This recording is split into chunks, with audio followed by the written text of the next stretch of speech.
Hello, now I'm just going to explain you about the construction and basic working of our RC plane.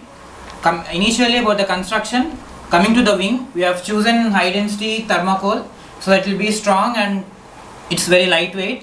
And from the specifications of the whole plane, we have taken the template shape from the airfoil template generator.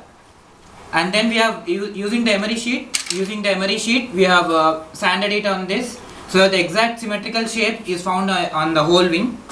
And then the main reason why we have chosen coroplast as our building material, because it's very easy to work with, it is light, it's economic, and as you can see it can be easily reinforced.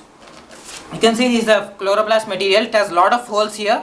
It can be easily reinforced by using some rods here. It gives extra strength, and you can even change the shape of the chloroplast permanently if for further requirements. And then coming to the tail part, we have even used it here to make it strong. See, you can see here we have used two rods here to reinforce this. It allows the tail to be stable, and you can also see here the two bending parts here inside it. The two rods are bended in the opposite direction so that it restricts the motion of the tail to bend on the either sides. And then coming to the electrical equipment, all the electrical equipment are safe inside the fuselage.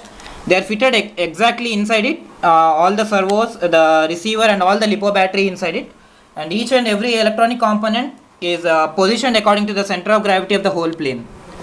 And then coming to the control surfaces, even the control surfaces have been made with the chloroplast so that they can be easily cut, or they're easy to work with. And then the reinforcement we have used not only in the tail but also in the front motor mounting part. I'll show you how we have used this. We have taken a foam plastic board and then a chloroplast material, so you can see the holes here. We have combined this one and we have mounted the motor here. So when we use a rod to reinforce it here, this gives extra strength, and the whole plane will be able to resist the even higher vibrations during flying. You can see the control rods here. You can see how we have reinforced them so that even with the high amount of vibration from the brushless motor, the whole plane will be very stable. And then coming to the wiring, you can see here only the final terminal and the charging slot on the left side are outside, so that we can just connect them during our usage.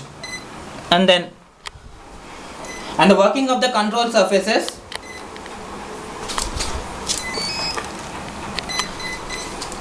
we have used a FlySky 6-channel transmitter for our RC plane, and we have the same kind of receiver inside it. Now these are the control surfaces. Two ailerons, they are controlled by a single servo inside, fitted right below the wing, and another two servos, they control the elevator and the rudder both. And coming to the motion, you can see the motion of the elevator and also the rudder and now coming to the ailerons.